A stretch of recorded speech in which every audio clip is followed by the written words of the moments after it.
सखी सहेली।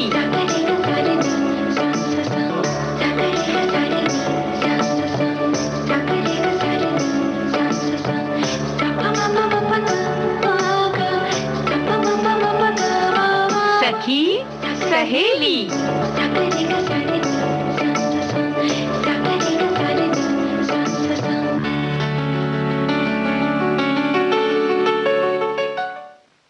सभी सखियों सहेलियों को राजुल और चंचल का नमस्कार।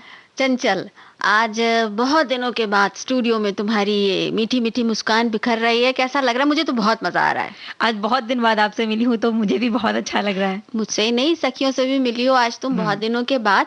और ये जो बहुत दिनों के बाद का मिलन होता है ना, ये बड़ा खास हो जाता है क्योंकि बहुत सारी बातें मन में होती हैं, बहुत सारी शिकायतें भी कभी कभी होती है ना, मीठी मीठी शिकायतें की। और जब बहुत सारी बातें होती है ना तो समझ में नहीं आता कि शुरुआत कहाँ से की जाए। अरे तो बस वहीं से शुरू कर दो ना, जहाँ से हम कार्यक्रम अपना शुरू करते हैं, यानी कि आज हम क्या क्या बताने वाले हैं। तो आज है 17 जून और ये होता है विश्व मरुस्थलीकरण और सूखा रोकथाम दिवस। आज इसकी जानकारी हम सखियों के साथ में बांटेंगे। और इसके अलावा आज हम सखी विशेष में बात करेंगे। एक लोकगीत गायिका हैं, बहुत ही मशहूर, पद्मश्री से सम्मानित बसंती बिष्ट जी, उनके बारे में बात करेंगे। और हाँ भाई, फिर कहीं घूमने फिरने भी तो जाना होगा ना, क्योंकि ऐसा है कि गीत गुनगुनाते हुए जो घूमने फिरने का मजा है वो तो कुछ और ही होता है। तो आज सखियों को हम ले चलेंगे अंडमान निकोबार द्वीप समूह पर।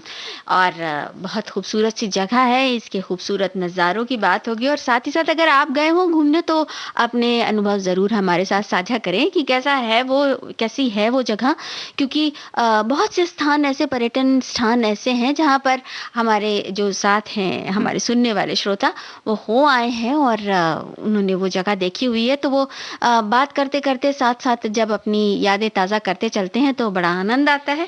और जब ऐसी कोई बात होती है ना, जब हमने किसी जगह को देखा होता है और उस जगह का जब जिक्र चलता है तो वो एक तस्वीर पूरी हमारी आंखों के सामने आ जाती है। बिल्कुल। तो वो तस्वीर भी आ जाए बातों में और यादों में तो क्या बात है।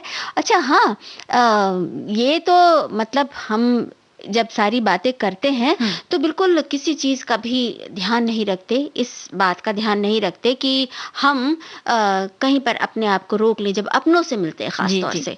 तो इस बात का बिल्कुल ध्यान नहीं रहता कि अपने को कहीं पर जरा सा रोक लें या इस बात पर ना हंसें या ये ना करें। मतलब खुले दिल से हम एकदम मिलते हैं, जैसे आज खुले दिल से चंचल मिली। बिल्कुल, दरिया दिली से अपनी हर चीज को बांट लेना चाहिए। तो इसी दरिया दिली के बारे में हम बात करेंगे और ये दरिया दिली कहाँ कहाँ नजर आती है और कब कब नजर आती है, ये भी बात करेंगे। लेकिन सबसे पहले एक गाना हो जाए।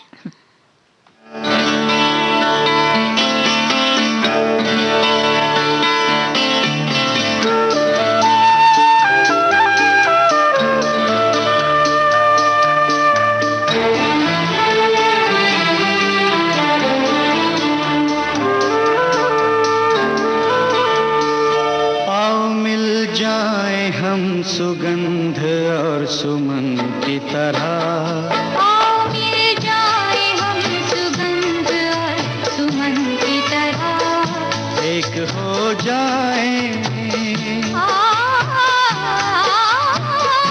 एक हो जाए, चलो जान और बदन की तरह। मिल जाए हम सुगंध और सुमन की तरह।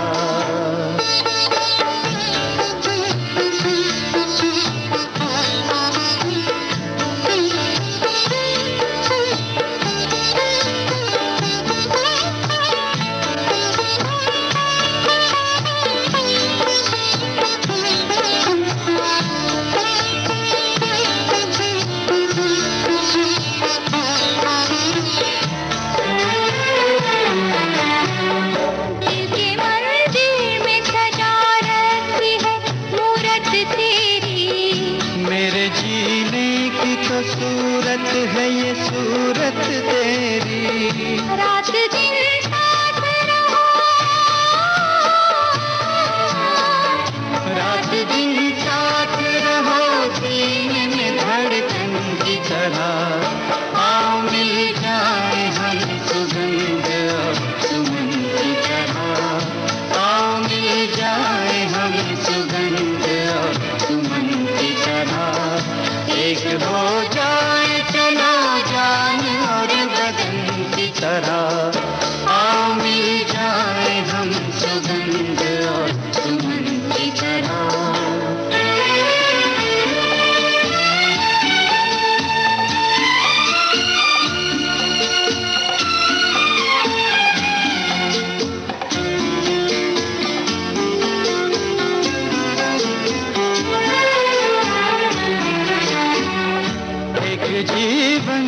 खुशी तुमने दी एक एक पल में, भर दिया सारे जग का प्यार मेरे आंचल में, प्यार का एक भी पल, प्यार का एक भी पल प्यारा है जीवन की तरह। आओ मिल जाए हम सुगंध और सुमन की तरह, आओ मिल जाए हम सुगंध और सुमन की तरह। एक हो जाए चलो जान और बदन की तरह, आओ मिल जाए हम सुगंध और सुमन की तरह।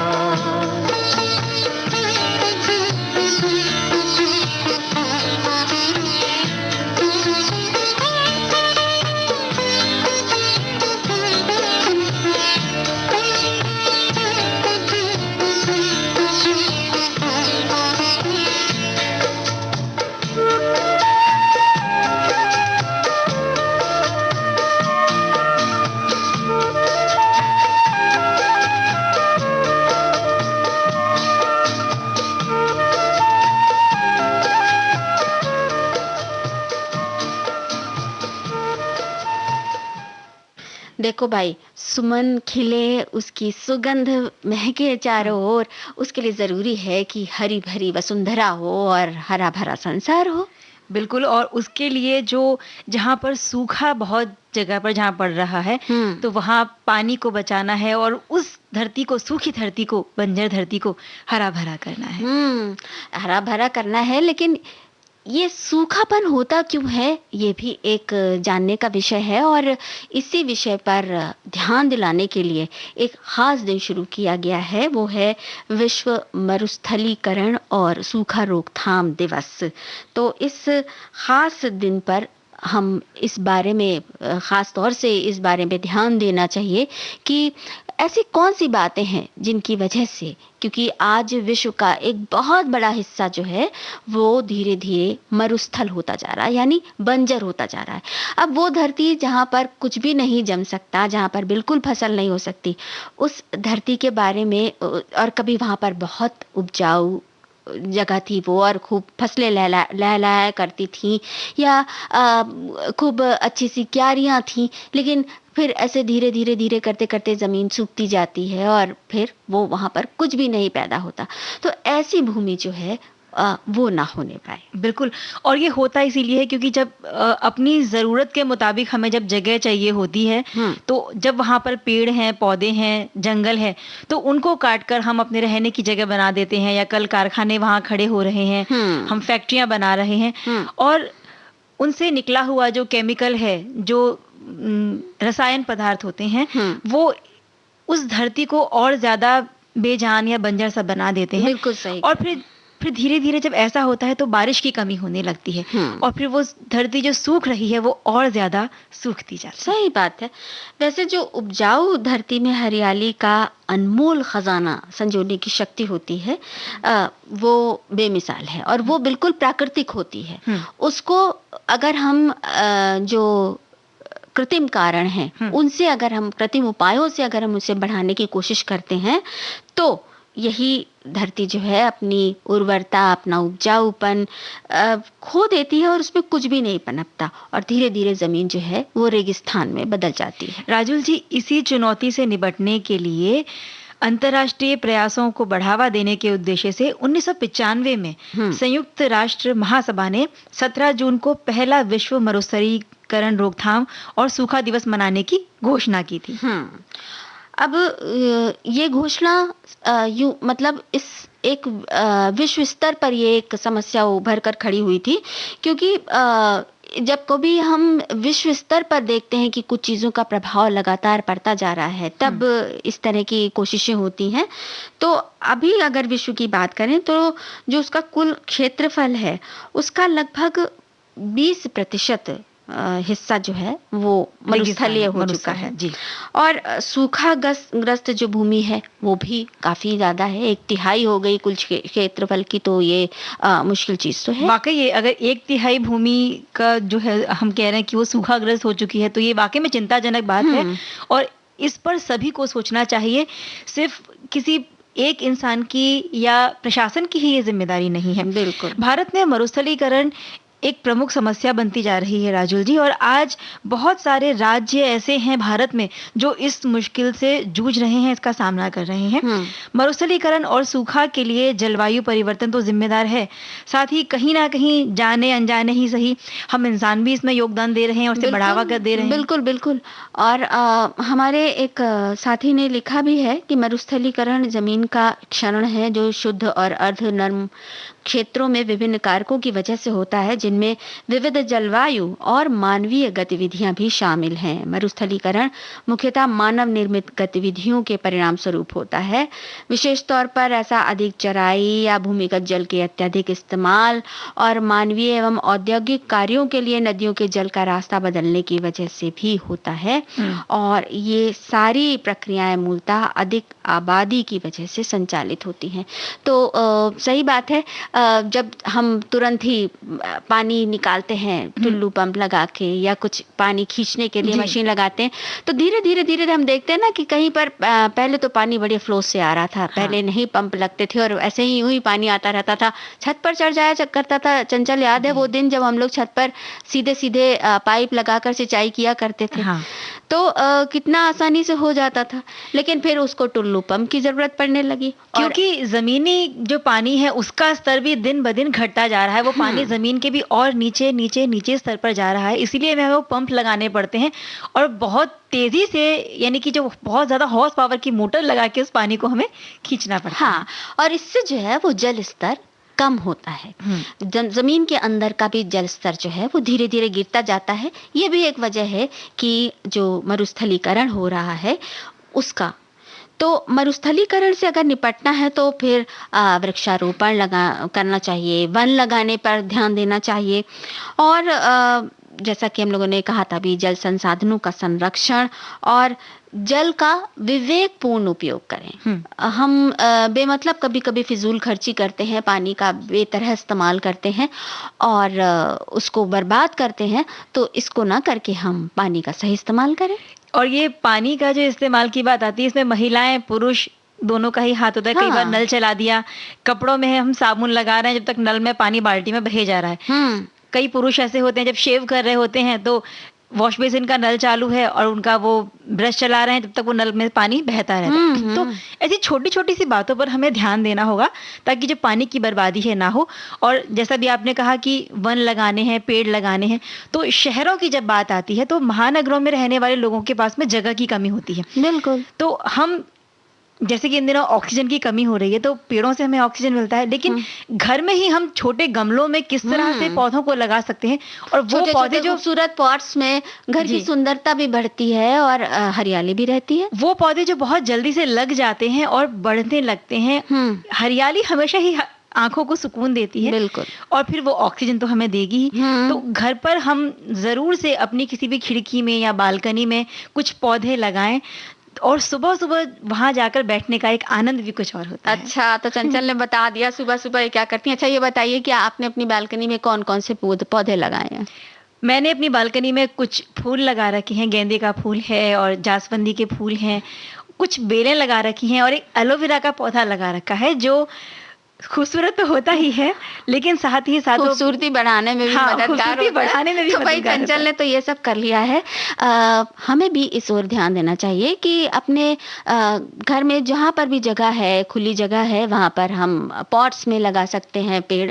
और एक काम और है, आजकल आम जैसे बहुत खाए जा रहे हैं, या जामुन और फलिंदों का समय आता है, या ऐसे ही कुछ बीज वाले जो पेड़ होते हैं, वो बीज वाले पेड़ अगर हम खा रहे हैं तो जब बाहर निकलते हैं तो जरा उन बीजों को इकट्ठा कर लें और रास्ते में कहीं कहीं पर डालते चलें, तो कभी ना कभी तो वो उग ही जाएगा। और इस तरीके से वो पेड़ का एक होना कई बार जमीन को मरुस्थल बनने से रोक लेता है। और ये जो दिन आ रहे हैं, अभी बारिश के दिन हैं, कहीं कहीं बारिश हुई, कहीं अभी होनी बाकी है, तो बारिश के दिनों में अगर हम कोई पौधा रोपते हैं तो बहुत जल्दी वो मिट्टी को पकड़ लेता है और पनप जाता है। बिल्कुल। तो भाई कुछ थोड़ा थोड़ा सब करते जाएं, क्योंकि ये सहरा बनने से रोकना है और मरुस्थल ना बनने पाए हमारी धरती, इसका इंतज़ाम हमें करना है। एक इसका जो सबसे मुश्किल पहलू है वो ये है कि इसका असर हम सिर्फ इंसानों पर देखते हैं, लेकिन इसका असर जीव जंतुओं पर भी होता है और बहुत सारे वन्य जीव हैं, बहुत सारे वन्य प्राणी हैं, उनका जीवन भी संकट में आ सकता है।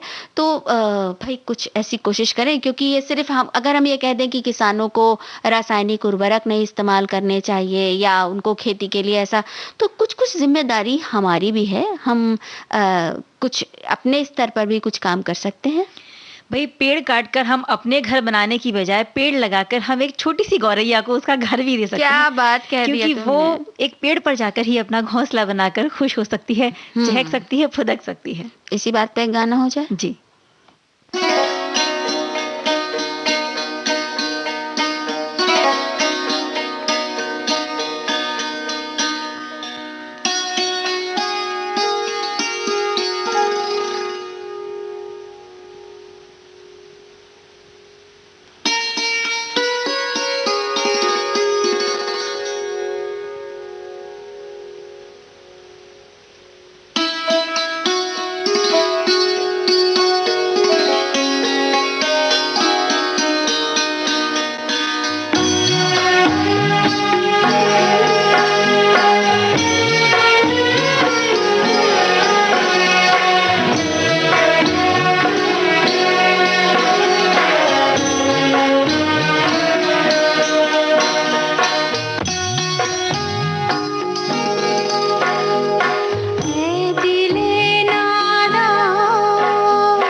फिर ये धड़कन सी चार सुनता है दिले नादा दिले नादा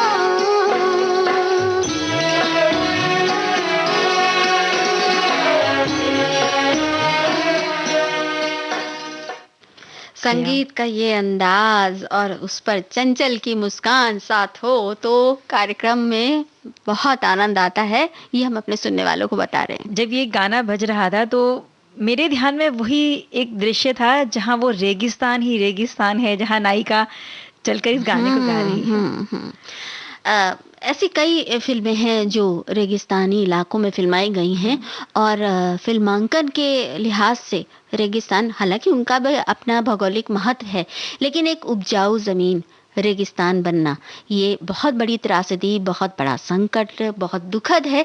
तो हमने इस बारे में आज बात की है कि हम इसे किस तरह से रोक सकते हैं और हम रोज ही इस बारे में कभी ना कभी कुछ ना कुछ बात करते ही रहते हैं।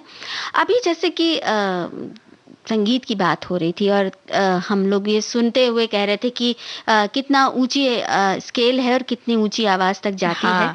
तो वास्तव में ऐसा है कि संगीत जो है वो आत्मा को जगा देता है। बिल्कुल राजुल जी, हमारे देश के अलग अलग प्रदेशों में संगीत का अपना ही एक अंदाज है और इस अंदाज को आवाज देने वाले बहुत सुरीले सुरीले, बहुत ही उम्दा कलाकार भी मौजूद हैं। बिल्कुल। तो ऐसे सुरीले कलाकारों में जब भी हम कोई एक खास नाम छांट कर लाते हैं बात करने के लिए, क्योंकि हम एक एक करके एक एक क्रम से हम बात करते जा रहे हैं, तो जो आज हमने जिनके बारे में बात करने की ठानी है वो उत्तराखंड की हैं, बेहद सुरीली, जिन्होंने उत्तराखंड के जागर गायन को देश के कोने कोने में पहुंचाया। और ये कलाकार हैं पद्मश्री से सम्मानित जागर गायिका बसंती बिष्ट जी। तो हमारे जो सुनने वाले हैं वो समझ ही गए होंगे कि ये एक लोक गायिका है ये, और लोक धुनें भी अपने आप में बहुत खास हुआ करती हैं। हमारे सुनने वालों ने जो उस विशेष अंचल से संबंध रखते हैं उन्होंने कहा है कि वो उन्हीं के अंचल की हैं और ये बड़े सम्मान की बात है। तो वाकई हालांकि जो मिट्टी से जन्मी हुई या बहुत साधारण कार्यकलापों के बीच में घर घर गुनगुनाई जाने वाली धुनें या गीत, वो जब इस तरह से देश के कोने कोने में पहुंचती हैं और उन्हें जो पहुंचाते हैं उन कलाकारों के लिए विशेष सम्मान तो रहता ही है। लोक धुनों में एक अलग ही अपनापन सा होता है क्योंकि वो मिट्टी से जुड़े हुए गाने होते हैं और खास तौर पे अगर हम उसी प्रदेश के साथ में जुड़े हुए होते हैं तो वो गीत हमारे दिल में बहुत गहरे तक उतर जाते हैं। हाँ सर, वैसे एक बात बताएं ना, संगीत की कोई भाषा नहीं होती चंचल, चाहे किसी भी प्रदेश या किसी भी भाषा का हो, वो दिल में तो उतरता है। और बसंती बिष्ट की आवाज में वो जादू है कि लोग मंत्रमुग्ध होकर उनके गाए जागर सुनते हैं, जबकि एक वक्त ऐसा भी था जब अकेले में वो गुनगुनाया करती थी, क्योंकि जागर एक पारंपरिक गायन शैली है और ये वो शैली है जिसे उस समय में सिर्फ पुरुष गाया करते थे। अब यहाँ पर थोड़ा सा जागर के बारे में बता दें। जागर का एक संस्कृत भाषा का ये शब्द है और इसका महाकवि कालिदास और दूसरे संस्कृत ग्रंथों में भी इसका उल्लेख मिलता है, लेकिन अगर इसके शाब्दिक अर्थ की बात करें तो इसका मतलब होता है जागरण। तो जागर में जो जागर गाते हैं उनको जगरिया कहते हैं। तो जागर में जगरिया देवताओं का आह्वान करते हैं और जागर गायन कुमाऊं का लोकप्रिय गायन है। आह्वान किया जाता है मतलब किसी जो उस क्षेत्र के उस अंचल के विशेष देवी देवता हैं उनका आह्वान, जैसे कहीं पर नदी होती है, कहीं पर पर्वत होता है, या कहीं पर किसी टीले पर, या कभी कहीं किसी के इलाके में कोई खास तपस्वी या साधु हुए हैं, उनके नाम पर ही अगर मान लीजिए कि कोई ऐसा है, ऐसी जगह है या कोई पर्व मनाया जाता है, तो इस तरह के जो आह्वान होते हैं वो जागर गायन में होते हैं। और इस तरह के गायन को, जो कि एक खास जगह से संबद्ध थे, उन्हें विश्वविख्यात बना दिया बसंती बिष्ट ने। चमोली के लुवाणी गांव में इनका जन्म हुआ और इनके कंठ में स्वर था, बचपन में माँ से इन्होंने जागर गायन सीखा, क्योंकि घर में शायद ये परंपरा रही उनके, तो वहीं से उनमें वो बीज पड़ गया। तो अपनी माँ से इन्होंने इस गायन शैली को सीखा, लेकिन वो जानती थी कि सबके सामने वो कभी नहीं गा सकेंगी, क्योंकि कहीं ना कहीं कोई झिझक या संकोच रहा होगा। और जैसा कि हमने भी बताया कि पुरुषों का वर्चस्व था इस गायन शैली सिर्फ में। पुरुष ही गाते थे, स्त्रियां नहीं गाती थी, तो उनको लगता था कि ये अकेले में ही गाने की चीज है। और जिस तरह से उन्होंने बाद में गाना शुरू किया, उसकी उन्होंने कल्पना भी नहीं की थी। ये सच तब हुआ जब उनका विवाह हो गया। विवाह के बाद उनके पति ने उनको गुनगुनाते हुए सुना तो उनको बड़ा अच्छा लगा, और उन्होंने कहा कि तुम विधिवत क्यों नहीं सीखती। लेकिन बसंती बिष्ट ने पहले तो थोड़ा संकोच के साथ उन्हें मना कर दिया, लेकिन फिर धीरे धीरे उन्होंने जब प्रोत्साहित किया तो उनकी वो झिझक जो थी वो दूर होने लगी। और हाँ, ये झिझक दूर हुई तो वो पंजाब उस वक्त तक आ गई थी, और वहां पर जाकर उन्होंने बाकायदा सीखना शुरू किया। जब घर के पुरुषों का प्रोत्साहन मिलता है स्त्रियों को, तो वाकई में जो वो उनकी शर्म, लज्जा, संकोच, झिझक जैसी चीजें होती हैं, जिनकी वजह से वो सकुची, सिमटी सी अपने आप में रहती हैं और खुलकर खुद को बाहर नहीं ला पाती हैं, जब उनके पति का सहयोग मिला, प्रोत्साहन मिला, तभी वो इस तरह से उजागर अपने जो उनकी कला थी उसको वो कर पाई। नहीं, और प्रोत्साहन भी कैसा कि वो गाती थी और पति साथ में रहते थे, हुड़का बजाते थे। तो उन्होंने विधिवत संगीत सीखा, फिर गाने लगी। उनके पति जैसे हुड़का बजाते थे, आपने भी गाया, तो हुड़का भी एक पारंपरिक वाद्य होता है। जिन सखियों ने नहीं जाना होगा वो सोच रही है हुड़का क्या होता है। ये एक पारंपरिक वाद्य है जो जागर गायन में ही बजाया जाता है। गायन की यात्रा उनकी शुरू हो गई, और इसी बीच में 1996 में वो लियाणी गांव में प्रधान चुनी गई। लेकिन उनका मन जो था वो इन कामों में लगता ही नहीं था, क्योंकि वो तो एक कलाकार थी, तो संगीत में ही उनका मन रमा हुआ रहता था। तो लिहाजा हुआ ये कि बहुत जल्दी ही उन्होंने अपने इस पद से इस्तीफा दे दिया। और इसके बाद बसंती बिष्ट ने कई मंचों पर अपनी प्रस्तुति दी। पहली प्रस्तुति जो थी वो उनकी यादगार रही। नंदा देवी का आह्वान किया था उन्होंने मंच पर गूंजती आवाज में, और उस गूंजती हुई आवाज को सुन के, उस जोरदार आवाज को सुन के जो वहां पर उपस्थित लोग थे, उनकी तालियों की गड़गड़ाहट से पूरा वातावरण गूंज उठा था। तो ये उनकी पहली एकल प्रस्तुति थी, और ये हुआ था 40 साल की थी उस वक्त हुआ था। तो मतलब जो होता है ना कि कोई भी काम ऐसा नहीं कि बहुत देर हो गई। उन्होंने 40 साल की उम्र में पहला अपनी एकल प्रस्तुति दी थी। और ये जो तालियों की गड़गड़ाहट होती है, ये भी आत्मविश्वास देती है और प्रोत्साहन का भी काम करती है। बिल्कुल बिल्कुल। और लगातार संगीत साधना में लगी बसंती बिष्ट गढ़वाल और कुमाऊं में गाए जाने वाले विभिन्न लोक गीतों को संरक्षित करती रही हैं। मांगल गीत, घटियाली, चौफुला जैसे लोक गीतों के कलाकारों की को वो सूचीबद्ध भी करती रही। हाँ, ये भी एक तरह के प्रकार हैं वहाँ के लोकगीत के, अलग अलग। जो अलग अलग समय पर गाए जाते हैं। और पहाड़ों की तो संस्कृति ही अलग है, और वहाँ का संगीत भी विशिष्ट होता है। तो ये विशिष्ट प्रकार के, जैसे वहाँ के नृत्य, वहाँ के गायन, तो उसी तरह से वहाँ के लोकगीत भी कुछ खास मिठास लिए होते हैं। तो ये चौफुल्ला, घटियाली वगैरह, ये भी गाने वाले विशिष्ट जो गायक हैं उनका नाम भी वो सूचीबद्ध करती जा रही हैं, ताकि अगर कोई ऐसा है जो दूर दराज में गा रहा है और जिसके बारे में दुनिया नहीं जानती, तो दुनिया तक उसकी खबर पहुंचे, क्योंकि कलाकार हमेशा बहुत विशेष होते हैं। और उनका ये जो संगीत के क्षेत्र में योगदान रहा, इसे देखते हुए साल 2017 में पद्मश्री के सम्मान से उन्हें नवाजा गया। तो ये एक ऐसी उपलब्धि है जिसे सुनकर उनके क्षेत्र को ही नहीं बल्कि हम सभी को जैसे एक खुशी, एक गर्व होता है, क्योंकि एक जो वो होता है ना बंदिश, उसको तोड़कर आगे बढ़ना, अपनी झिझक पर काबू पाना, अपने आप पर विजय पाना, ये बहुत बड़ी लड़ाई होती है। और इस लड़ाई को जीता, और आज तो उनकी आवाज का क्या कहना कि गूंजती है तो सभी का मन आनंद से भर जाता है। तो देश की बेटियां इसी तरह आगे बढ़ती रहें, यही शुभकामनाएं देते हैं हम।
तक फैला चाहत की बाहों का घेरा।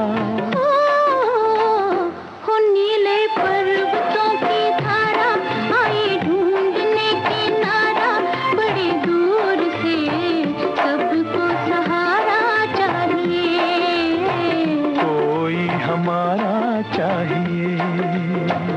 ला ला ला ला ला, ला ला ला ला ला,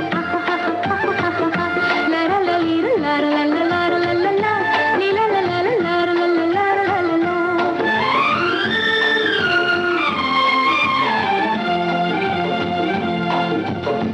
सूरज पीछे घूमे धरती, सांझ के पीछे घूमे सवेरा। जिस नाते ने इनको बांधा वो नाता है तेरा मेरा। हो नीले पर्वतों की धारा आई ढूंढने किनारा, बड़ी दूर से सबको सहारा चाहिए, कोई हमारा चाहिए। हो नीले पर्वतों की धारा, ला ला ला ला ला, ला ला ला ला ला।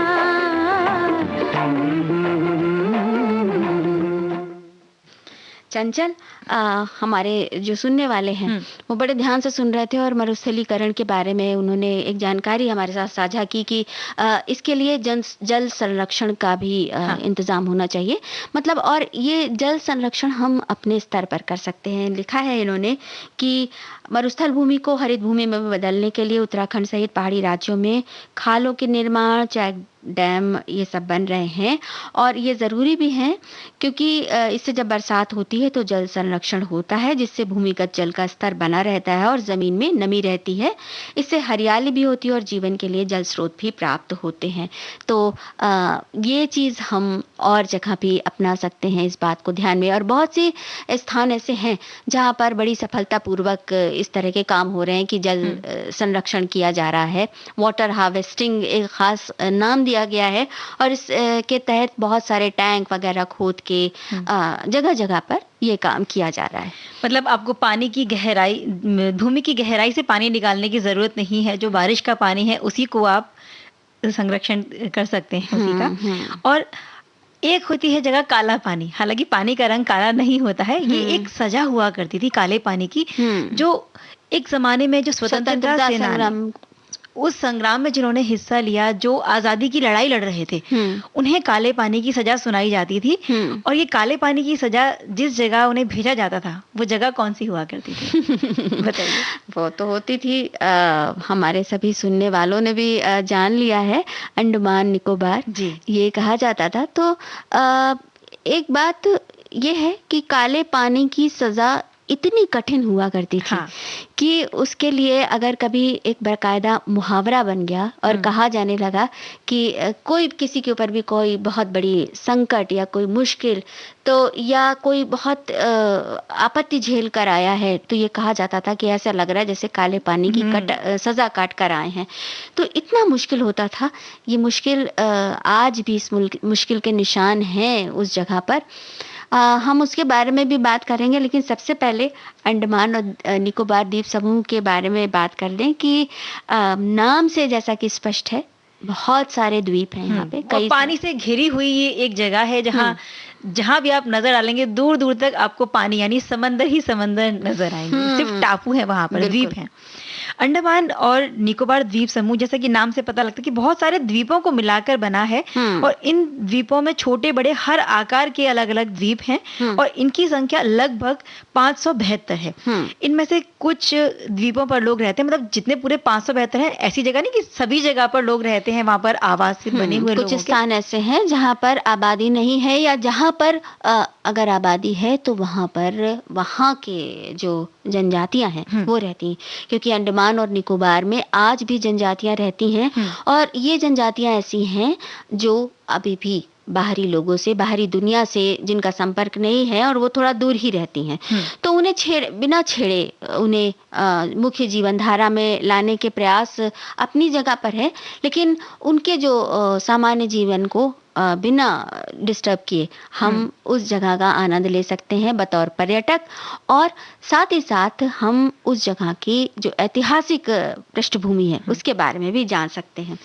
अब अगर हम इसके भौगोलिक उसको देखें तो ये बंगाल की खाड़ी के दक्षिण में है, हिंद महासागर में स्थित है और केंद्र शासित प्रदेश है। इसमें भारत के विभिन्न हिस्सों से लोग आकर रहते हैं और इसीलिए इसको छोटा भारत भी कहा जाता है। अब जैसे कि पहले ही हमने कहा था कि यहाँ के मूल निवासी जो आदिवासी हैं वो थोड़ा बाहरी लोगों से दूर रहते हैं और बहुत शांत जगह है ये अंडमान निकोबार। यहाँ सफेद रेत से घिरे हुए बीच हैं, यानी कि समुद्र के किनारे हैं, जहाँ मूंगा, भित्तियां, हरियाली और उष्ण कटिबंधीय वर्षा वनों की सुंदरता बिल्कुल जैसा लगता है देखते ही बनती है।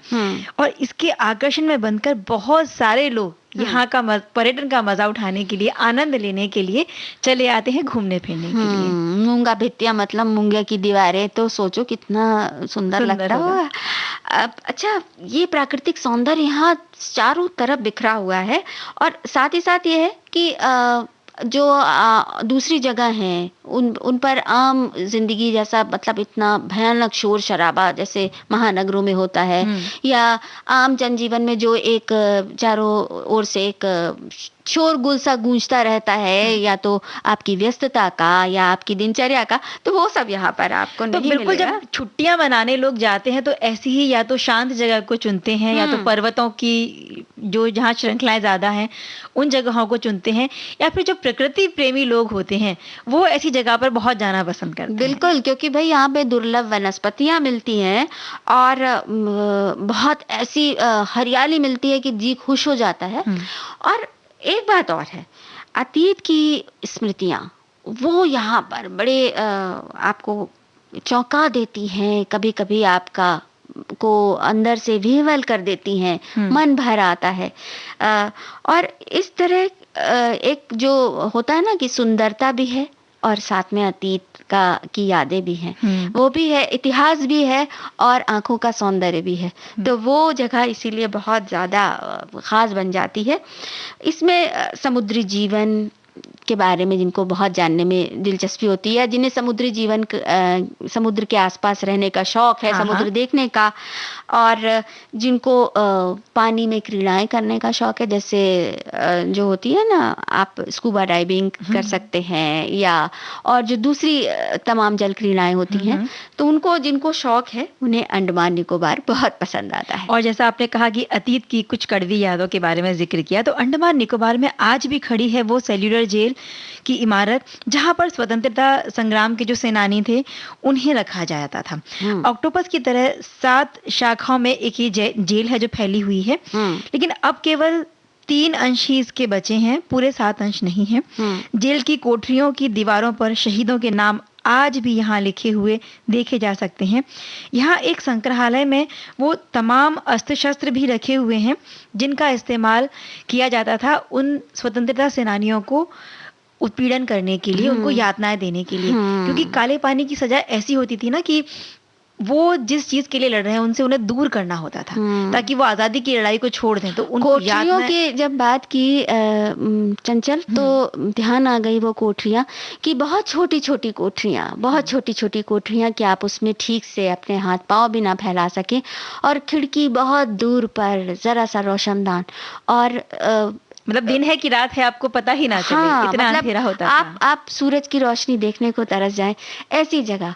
और उसके साथ साथ ये सोचकर, उस जगह को देखकर, जहाँ पे जो संग्रहालय को देखकर, जहाँ पे यातना देने के वो औजार रखे हैं, वो तमाम शस्त्र रखे हैं, वो देखकर तो एकदम रोंगटे खड़े हो जाते हैं। और हमारे किसी साथी ने लिखा भी है कि हमारे जो स्वतंत्रता संग्राम सेनानी है वो सबसे बड़े दरिया दिल हैं, जिन्होंने अपना सब कुछ न्योछावर कर दिया। स्वतंत्रता संग्राम की बात चली है तो यहाँ जिक्र करना चाहेंगे हम एक ऐसी स्वतंत्रता सेनानी का जिनकी आज पुण्यतिथि है, उनको याद करने का दिन है, और वो है झांसी की रानी महारानी लक्ष्मीबाई। हाँ, हालांकि उन्होंने युद्ध क्षेत्र में वीरगति को प्राप्त हुई थी वो, लेकिन उनकी वीरता, उनके साहस और उनके शौर्य ने अंग्रेजों के दांत खट्टे कर दिए थे, और तभी वो कविता हम खूब जोर शोर से गाते हैं, खूब लड़ी मर्दानी वो तो झांसी वाली रानी थी। बुंदेले हर बोलो के मुंह हमने सुनी कहानी। अच्छा, कहानियां तो तुमने सुनाई हैं, अब जरा अंडमान निकोबार द्वीप समूह पर भी तो लौट आए। यहाँ पर जो और आप देखने की लायक चीजें हैं वो है खूबसूरत बीचेस। बहुत साफ सुथरे बीचेस होते हैं, और इसमें अंडमान निकोबार की राजधानी है पोर्ट ब्लेयर। तो पोर्ट ब्लेयर में स्थित कार्विन कोव्स बीच है जो कि बेहद खूबसूरत है। यहाँ समुद्र में डुबकी लगाकर सागर के नीचे की दुनिया देखी जा सकती है। मतलब इतना पानी साफ है कि आप ऊपर ही जो पानी का तल है वो दिखाई देगा। स्कूबा डाइविंग भी कर सकते हैं आप, मतलब अंदर डुबकी लगा के आप सागर के अंदर तक जा सकते हैं। वो सीधे जो ऑक्सीजन मास्क वगैरह पहन के जाया जाता है वो जाया जा सकता है। और यहाँ से सूर्यास्त का नज़ारा बहुत खूबसूरत दिखाई देता है। स्वतंत्रता संघर्ष के दौरान अंडमान निकोबार में नेताजी सुभाष चंद्र बोस की जो आज़ाद हिंद फौज, सभी जानते हैं इसके बारे में, उन्होंने यूनियन जैक को उतारकर तिरंगा फहराया था। और उनकी स्मृति में वो जिस द्वीप पर तिरंगा फहराया गया था उस द्वीप का नाम भी सुभाष चंद्र बोस द्वीप नाम से ही आज भी पुकारा जाता है। इस द्वीप में ब्रिटिश वास्तुशास्त्र के अनेक खंडहर आज भी मौजूद हैं। और इसके अलावा पोर्ट ब्लेयर के पश्चिम में प्रसिद्ध वंदूर तट है जहां पर महात्मा गांधी समुद्री राष्ट्रीय उद्यान है, और इस उद्यान में समुद्री दुनिया का चित्रण देखने को मिलता है। अंडमान निकोबार का चिड़िया टापू है। चिड़िया टापू जैसा कि नाम से स्पष्ट है, खूब चिड़िया आती हैं वहाँ पे, अलग अलग किस्म के पक्षी आते हैं, रंग बिरंगे, दुर्लभ, जिन्हें कभी पहले लगता है देखा ही नहीं। और उनकी जो कलरव होता है, उनकी जो चहचहाट होती है, उसके बीच में जो पक्षी प्रेमियों की तो खैर जाने ही दो, उनके लिए तो स्वर्ग है वो। जो पक्षियों के बारे में ज्यादा नहीं जानते उनको भी आकर्षित कर लेते हैं ये पक्षी। और इसके अलावा राजुल जी, सिम्फ और रेडिक्सन द्वीप पर पहुंचे तो वहां का स्वच्छ निर्मल पानी जो पर्यटक वहां पर आते हैं उन्हें मंत्र मुग्ध कर देता है। शीशे की तरह साफ पानी के नीचे समुद्री पौधे और मछलियां देखते हुए वक्त कब निकल जाता है पता ही नहीं चलता। और कई बार तो वहां पर तैरती हुई डॉल्फिन्स के झुंड भी देखे जा सकते हैं। अरे वाह, कितना मजा आता होगा ना। डॉल्फिन्स वैसे बहुत समझदार प्लेफुल, हाँ, और बहुत मतलब खेलने में भी उनको बड़ा मजा आता है। अगर कोई ढंग से उनके साथ वो हो तो खेलती भी हैं वो, लेकिन उन्हें बिना नुकसान पहुंचाए, बिना चोट पहुंचाए तो डॉल्फिन भी नजर आती हैं। इसके अलावा ऐतिहासिक धरोहर समेटे वाइपर द्वीप है। वहां पर वाइपर द्वीप भी वो द्वीप था जहां पर फांसी की सजा पाए हुए कैदियों को उतारा जाता था, और वो बहुत ही घनघोर इस परिस्थितियां थी वहां पर। ऐसी परिस्थितियां थी कि चारों तरफ जंगल ही जंगल और बड़ी मुश्किल से जीवन यापन।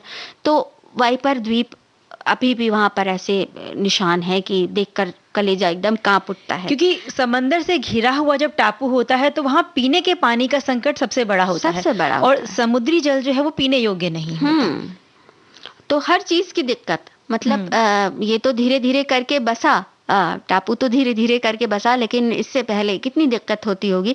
फिर यहाँ पर डिगलीपुर जैसे स्थान है, उनको भी देखा जा सकता है। अब यहाँ आने की जरा बात बता दो। तो यहाँ आने के लिए जो भी पर्यटक हैं, जो इच्छुक हैं जाने के, तो हवाई मार्ग से चेन्नई, कोलकाता, दिल्ली, बेंगलुरु, मुंबई और भुवनेश्वर से वो आ सकते हैं। यानी कि यहाँ से आपको हवाई सुविधा मिल सकती है। इसके अलावा कोलकाता, चेन्नई और विशाखापट्टनम जो जगह है, यहाँ से आप जलयान द्वारा भी पहुंच सकते हैं, यानी कि जहाज जो चलते हैं, पानी के जहाज, स्टीमर से, उनसे भी आप पहुंच सकते हैं।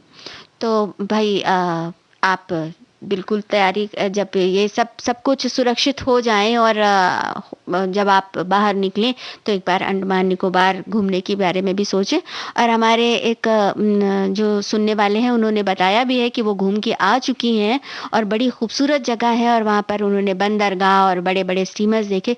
तो और ऐसे इसके अलावा उन्होंने वहां पर देखी हर जगह नारियल के पेड़, क्योंकि हाँ। जो समुद्री तट होते हैं वहां बहुत जल्दी से नारियल का पेड़ लग जाता है। तो भाई समुद्र के किनारे ही रहना एक अलग सा एहसास देता है और सागर हमसे बहुत कुछ कहता है।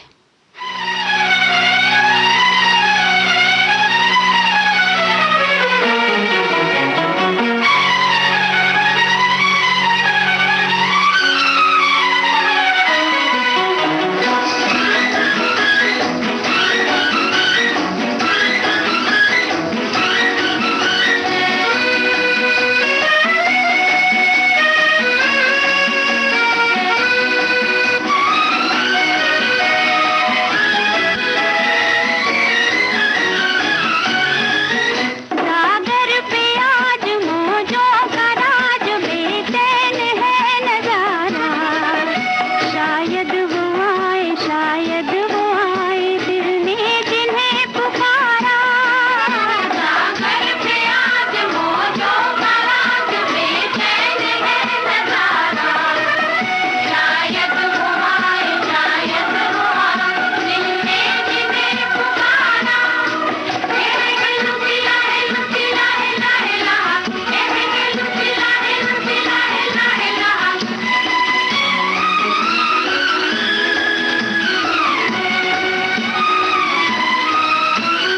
झूम झूम दे दे ताली, नाचूं मैं तो मत वाली, बस में नहीं मेरा दिल। छुप छुप चोरी चोरी रहे तेरी मेरी जोड़ी, अब तो बेदर्दी मिल। झूम झूम दे दे ताली, नाचूं मैं तो मत वाली, बस में नहीं मेरा दिल। छुप छुप चोरी चोरी रहे तेरी मेरी जोड़ी, अब तो बेदर्दी मिल। सागर पे आज मौजों का राज बेचैन है नजारा, शायद वो आए दिल ने जिन्हें पुकारा। सागर पे आज मौजों का राज बेचैन है नजारा, शायद वो आए दिल ने जिन्हें पुकारा।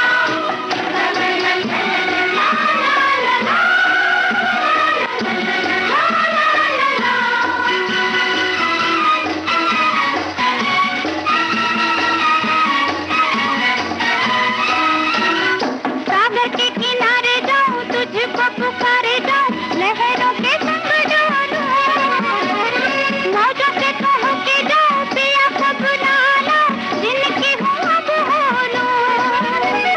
सागर के किनारे जाऊं, तुझको पुकारे जाऊं, लहरों के संग डोलूं। मौजों से कहूं के जाऊं, पिया को बुला लाऊं, जिनकी हूँ अब होलूं। सागर पे आज मौजों का राज बेचैन है नजारा, शायद वो आए दिल ने जिन्हें पुकारा। सागर पे आज मौजों का राज बेचैन है नजारा, शायद वो आए दिल ने जिन्हें। चंचल, सागर से ज्यादा दरिया दिल भला कौन होगा?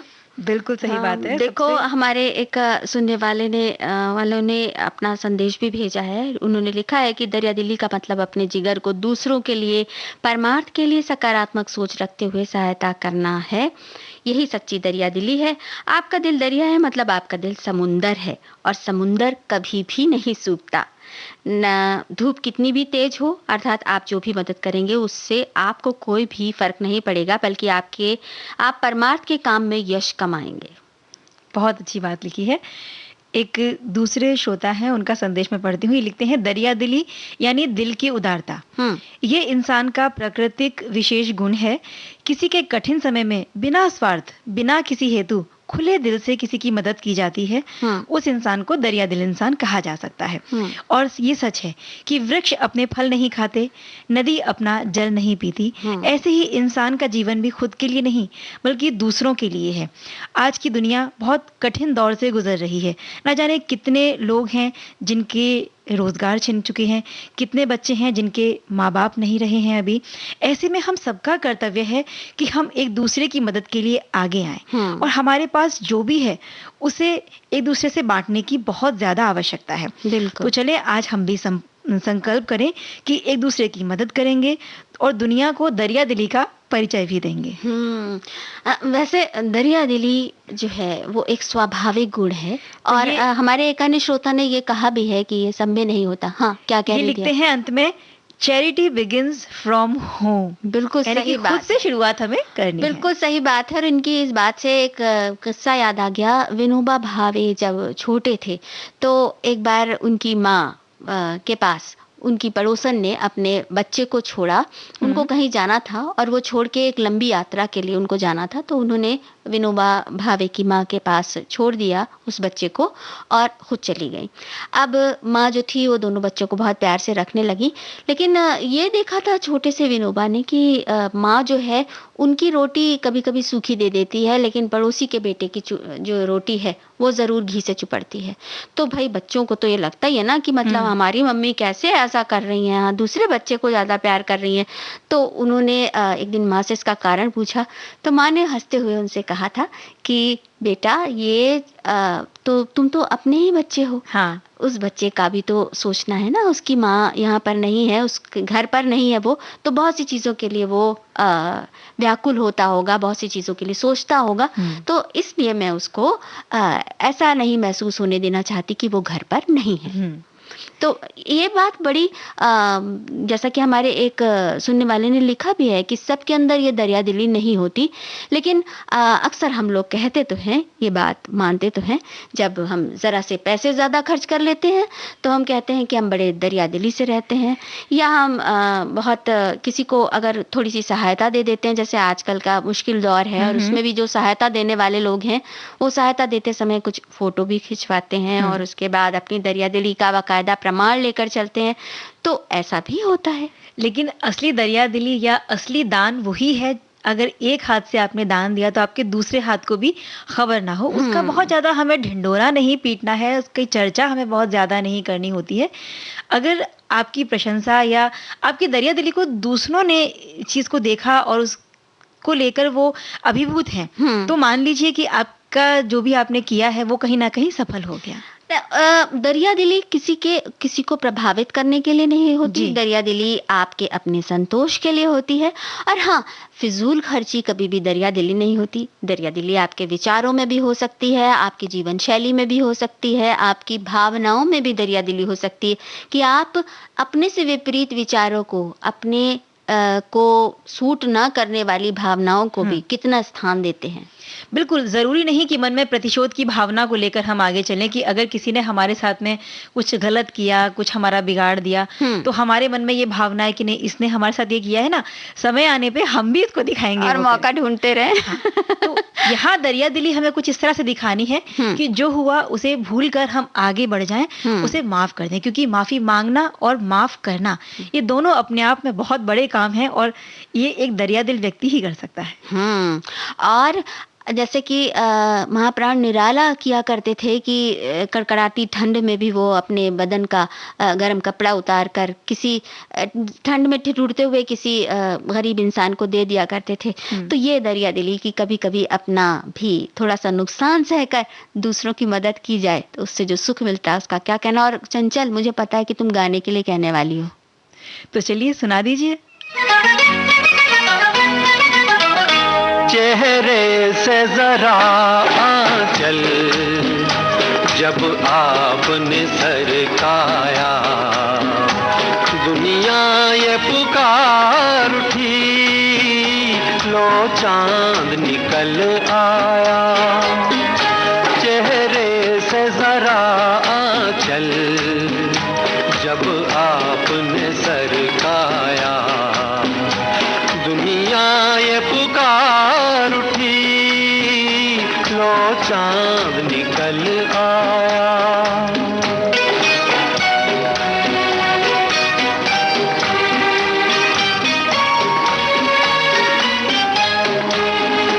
माना के वो हीरा हो, मुश्किल से जो हाथ आए, इतना भी न तड़पाओ के जान निकल जाए। छोड़ो जी नन्ना ये झगड़े, नन्ना छोड़ो जी अब ये झगड़े, एक बार मुस्कुरा दो। तकदीर है क्या अपनी, मैंने जो तुम्हें पाया। दुनिया ये पुकार उठी, लो चांद निकल आया।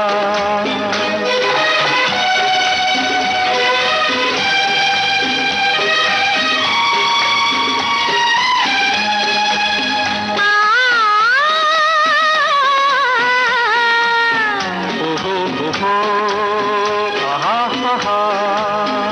वैसे तो मुझे तुम पर पूरा ही भरोसा है, कैसे वो भुला दूं मैं जो आंखों ने देखा है। छेड़ोगे तौबा तोड़ोगे, तौबा छेड़ोगे दिल तोड़ोगे, एक बार मुस्कुरा दो। बस इतनी सी शिकायत पर कितना मुझे तड़पाया। दुनिया ये पुकार उठी, लो चांद निकल आया।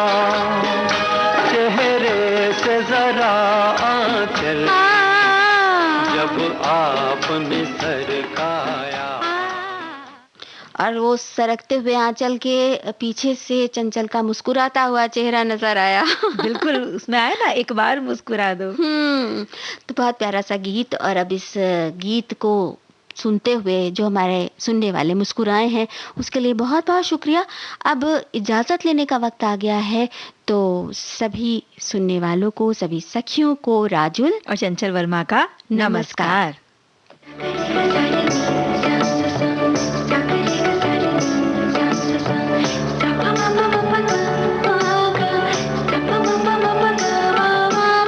सखी सहेली।